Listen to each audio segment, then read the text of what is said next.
Tonight we gather at a crossroads, much like that time nearly 60 years ago when another man, standing for freedom and dignity, warned us of the dangers to our republic. But now the threat does not come solely from the left or from the halls of a hostile Congress. It comes from within our own ranks, wearing the face of a man who promised us greatness, but has delivered betrayal. Let us be clear, Donald Trump has moved left on nearly every issue that conservatives and Christians care about. He abandoned the unborn and vows to undo protections in the states that have them. He supports genital mutilation surgeries on our children, provided the parents consent to such barbarity.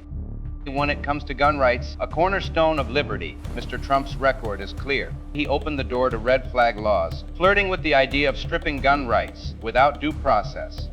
And what of his fiscal record?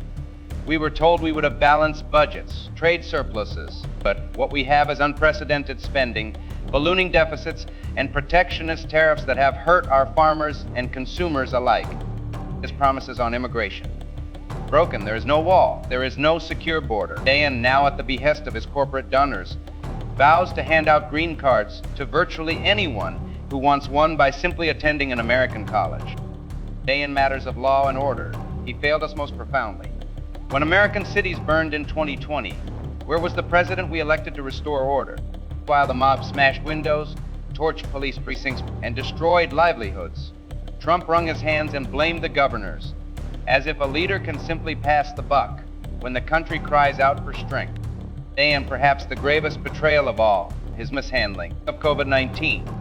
At a time when our economy was strong, our people proud, and our nation on the rise, Trump buckled to the bureaucrats and seized power in a way that has damaged the very fabric of our constitutional order.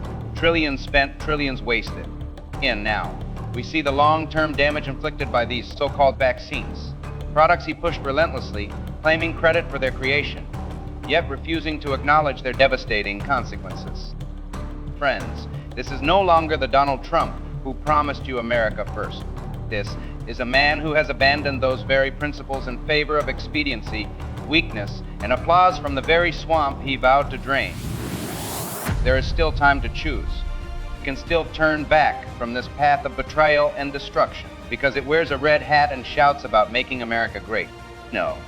America's greatness lies in its principles: freedom under law, respect for life, and above all, a deep and abiding faith in the God who has blessed this land.